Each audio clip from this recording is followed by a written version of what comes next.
welcome to First Chapter Friday. My name is Lucy, and the book that I'm going to be reading the first chapter of today is called Tumble by Celia C. Perez. Tumble is the story of Adela Ramirez. She's 12 years old, and she lives with her stepfather, Alex, and her pregnant mother. At the beginning of the book, we learn that Alex wants to adopt Addie. Addie doesn't know her biological father at all. She doesn't even know his identity, anything about who he is. And she decides that before she can be adopted by her stepfather, whom she loves deeply, she really has to track down her biological father and find out more about him. And so that is where the story starts. And she does this, and she starts to get to know him. And through getting to know him a little bit, she really meets her extended family on that side. And in meeting those people, a lot of who Addie is sort of explained to her. Addie's father's family have a background of Mexican-American wrestlers called luchadores. And Addie's father is a wrestler, Addie's grandmother is a wrestler, Addie's grandfather, Addie's uncles. Addie lives in a small town in New Mexico. And one of the people that Addie meets that she becomes very close to is her grandmother, her abuela, Rosie, who was a professional wrestler. And you learn in this story that women have been involved in wrestling for as long as men, for forever. And then Addie also learns about the costumes that men make and the masks that these wrestlers wear. And this sort of wrestling is something that she's been connected with her whole life, but she didn't know that she actually had a familial connection. So all of this sleuthing helps her discover these wonderful people, and she is left with a big decision. That's only one part of what Addie faces in this book. A lot of where Addie gets her information is the Historical Society, which is housed in the library in her small town in New Mexico. The librarian there's a huge help to Addie, and the library plays a central role in this book, which I very much enjoyed. So I'm going to now read the first chapter of Tumble by Celia C. Ramirez. Chapter 1. I bit into a French fry, one of those tiny, crunchy pieces that always make their way to the bottom of the pile, just as Apollo slammed a folding chair across the eagle's back. The small TV on the shelf behind the counter was muted, and while I couldn't hear the whack of metal against muscle, it startled me anyway. I flinched and jabbed myself with a shard of potato so hard that my eyes watered. "Oi," Alex said. He peered up at the TV from the flat-top grill and let out a slow whistle. El Aguila is getting his butt kicked again. Adelita? Yeah, I said. I ran my tongue over the fresh cut on the roof of my mouth. Again. Maybe he'll win this one, right? Alex winked at me and cracked an egg into a bowl. I watched as he attacked the egg with a fork. Alex said the key to making a good scrambled egg was to keep the heat low and to beat the egg before pouring it into the pan. In general, I found the idea of eating eggs gross, but even I had to admit that Alex made a fine scrambled egg. Still, when he caught my eye and motioned to the runny glob he was cooking, I shook my head. Bacon grease popped and snapped on the grill as Apollo smacked the palm of his hand across the eagle's chest. A sizzle and the scrape of a spatula accompanied the eagle bouncing off the ropes, zipping across the ring and attempting a failed clothesline. My insides jumped as if the mat, which vibrated with each impact, were sitting in the middle of my stomach. On screen, the eagle showed no signs of winning this one. He struggled to get up, only to be met with the toe of Apollo's golden boot. He didn't stand a chance. Why does the eagle always have to lose? I asked. Because he's a jobber, Alex said, not looking up from the grill. What's a jobber? A jobber puts over the other wrestler, Alex explained, as the eagle tried to untangle himself from the ropes. Plain English, please. It means his job is to lose and make the other guy look good, Alex said. He's not a heel, nor a face, not a bad guy, and not a good guy, just a jobber, I finish. Unlike Apollo, who is definitely the good guy. He's the one you're supposed to want to win. But Apollo had enough people cheering for him already, so I found myself going for the masked luchador. Mom says that someone has to root for the underdog. That someone is me. While the eagle slowly got up and rolled back into the ring, Apollo climbed to the top turnbuckle and waited like he was the bird of prey. I knew what was coming next. Wrestling might look like chaos, just a couple of people brawling, but it's a ballet. And anyone who was a fan would know that the final curtain was about to drop. Sure enough, when the eagle stood and turned, Apollo pushed off like his boots had springs, flying through the air in his signature closing move, the sunset. "And that's lights out," Alex yelled, just like the ringside announcer did every time Apollo offed an opponent. He slashed his spatula through the air for dramatic effect. "Hey," I said with a frown, "whose side are you on anyway?" "Yours, Adelita." He pointed at me with the spatula. "Always." I rolled my eyes. Alex was my stepfather. He was supposed to say mushy stuff like that. Alex lifted his Albuquerque Isotopes baseball cap, revealing the shiny bald spot that had expanded over the years, the area of hair on his head shrinking like a polar glacier. He wiped his forehead with the back of his hand before pulling the cap on. "Order up," he yelled, smashing the bell on the counter.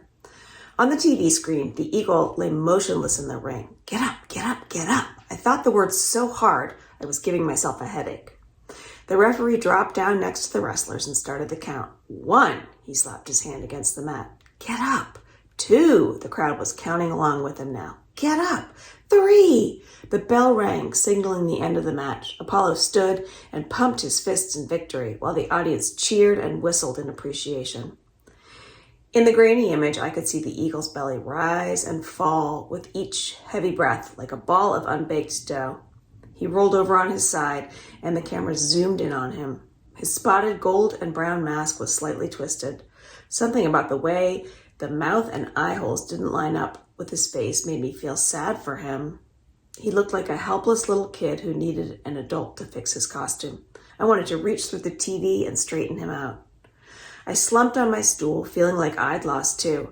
I looked away from the screen and pushed my fries around on the plate, making a French fry face on what was left of my pancake syrup. The door to the kitchen swung open, and Mom came out of the back, pulling her curly hair up into a messy ponytail. Her t-shirt rose a bit, exposing her belly, the tight skin like a brown balloon ready to pop. "Mom," I whispered. "What?" she whispered back.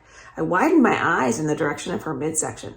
"Oh," she laughed and pulled down on her shirt. "I thought I felt a draft." "Not funny," I said. "Aye, aye, aye." Mom groaned and made a face at the TV, where the Pounding Fathers rode in on horseback while the Star-Spangled Banner played. "They could at least be historically accurate," she said. "The Founding Fathers came before the Star-Spangled Banner." "It's not supposed to be historically accurate," I said. "There's zombies." "And the zombies came after the apocalypse," Alex added. "Everyone knows that." Mom and I looked at each other and shook our heads. "Does this have to be all the time?" Mom asked, reaching across the counter and switching off the TV. "It does," Alex said. "This is wrestling country, lady." And it was. Roswell had its aliens, Albuquerque had its hot air balloons, we had wrestling. Lots of people came into Esperanza, one town over, for Cactus Wrestling League matches at the arena. The diner stayed open later on the weekends to feed hungry fans after the matches. The menu was even separated into 2 sections, the undercard, breakfast and lunch, and the main event, which was dinner, of course. Alex had grown up a wrestling fan. The wall across from the counter was decorated with lucha libre masks he picked up at events in Esperanza and trips to Mexico. His old wrestling action figures sat on the shelves behind the counter, flexing their muscles between big jars of homemade salsa and pickled peppers and plastic tubs of spices. His most prized possession was a signed and framed black and white photo of Andre the Giant that was propped up on a shelf above the flat top.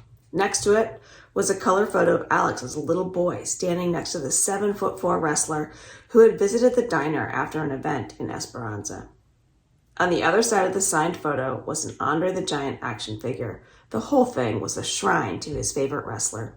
It was hard not to be a wrestling fan in the Dos Pueblos area, the neighboring towns of Thorn, where we live, and Esperanza, where Cactus Wrestling happens. I wasn't a fanatic like Alex, but I liked the characters and the costumes and the stories. Wrestling was a lot like mythology, and I loved mythology. "It's too early for body slams," Mom said. Mom was definitely not a fan. "And it's giving me indigestion." "You sure it isn't you-know-who?" I pointed to her pregnant belly. "That's possible," Mom said. She looked at my plate. Speaking of indigestion, the last time I checked, French fries were not a breakfast food. "Says who?" I asked. I tried to give her some hope. Marlene called over from the table she was wiping off. She laughed at her own joke. There were a lot of things about the Four Sisters Diner that hadn't changed since Alex's grandfather opened it in 1963. Marlene Rosado was one of them. Marlene was the closest thing I had to a grandma. She was tiny and ancient, with a cap of tight black curls that made her look like she wore a blackberry on her head. Despite her age, she moved around quicker than most of the younger servers. She always said that when she stopped moving, she'd know it was time for her to go. And by go, I mean go, she'd say, and look down toward the ground in case people weren't sure what she meant. Marlene liked to holler out orders in diner lingo. She said things like moo and rap for beef enchiladas, and don't cry over it for no onions. She said diner lingo was a dying language. These young people today speak in mojitos, she said one day. I told her the word was emojis. Mojitos, emojis, whatever it is, there's no poetry in it, Marlene complained. Anyway, hope is diner lingo for oatmeal, which is funny because oatmeal seems about as hopeless a breakfast as I can imagine. Oatmeal's cringe, I said, even more than eggs. Besides, French fries are practically hash browns. And I had a piece of French toast, too. Ooh la la. Alex twisted an imaginary mustache. French fries and French toast. Oui, oui, mademoiselle. You are reaching dangerous levels of corniness, Mom said, but she laughed anyway as she bent down to pull something from behind the counter. Look what I remembered. She placed a white poster board in front of me. What are you doing with this again? I told you already, I said, like 3 times. 4th time? Mom gave me an apologetic look. Please? It's for the mythology assignment, Alex said, walking to our end of the counter while Carlos took over the flat top. See, he remembers. And what's that supposed to mean? Alex pouted. I didn't say anything, but what it meant was that stepfathers don't have to remember. I knew that, Mom tapped her forehead. Between getting ready for the baby and helping with the diner and her real job at the museum, Mom said that she didn't have room for one more thing in her brain. That one more thing was me, I guess. She said it was good that I was old enough to take care of a lot on my own. I thought it was pretty convenient how I was old enough to handle the stuff she couldn't remember or make time for, but not old enough for everything else. Your mom has a lot on her plate right now, Alex said. He looked at his watch. Don't leave. Let me grab your lunches. Mom came out from behind the counter and put an arm around my shoulder. She gave me a little squeeze. Mom wasn't a hugger, and awkward hugs from Mom usually meant one thing. How are you feeling? She asked, tucking a strand of hair behind her ear. Mom wasn't very good at showing her feelings. I think expressing herself made her uncomfortable, like I feel when I see people kiss in movies. I'm fine, I said, shimmying out from under her arm. Alex came out of the kitchen with 2 brown paper bags that he set on the counter in front of us. Sardine and horseradish sandwiches. He let out a maniacal laugh and went back to the flat top. Mom and I both scrunched up our faces. You're always fine, Mom said with a sigh. I wish you would tell me how you're feeling. You're just like me. Why do you always do that? I asked, opening my lunch bag and sniffing, just in case. Do what? Just like me, I mimicked inside. Who else would I be like? The question wedged itself between us, like when we have to squeeze 3 people into one seat on the school bus for field trips. We haven't really talked about the adoption, Mom said. She looked at me and then over at Alex. We have these old ornaments that we put up on the diner's Christmas tree every year. The glass is so thin that they shatter easily, and then they're impossible to clean up, little flecks everywhere. Sometimes talking with Mom felt like putting up those decorations. Each word, each feeling, was a delicate glass ornament that could break if it wasn't handled carefully. The adoption was one glass ornament. My biological father was another. Sometimes it was just easier to not talk. I'm fine, I said again. I took a sip of milk. The raw spot on the roof of my mouth hurt, and I have to go to school unless... No, unless, Mom said. We'll talk later. But she seemed relieved to not have to continue her attempt at a conversation. Don't forget this. She nudged the poster board toward me, then tugged on her shirt again before collecting my plate. When she turned away to scrape the French fry face into the trash, I grabbed my lunch bag and the poster board and hopped off the stool so fast I almost tripped on my own feet. I pushed open the diner door with my sneaker, ignoring Alex's enjoy your sardines and horseradish, ignoring Mom's have a good day, ignoring Marlene's wave at the window. I threw the brown bag in my bike basket and pedaled away. That's the end of chapter 1 of Tumble.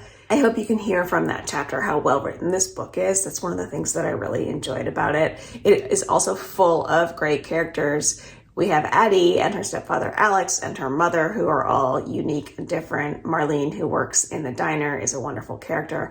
And this is not even getting into the rest of Addie's family who she meets. So there is so much more for you to discover when you read this book, which I hope you do. You will also learn a lot about the world of wrestling.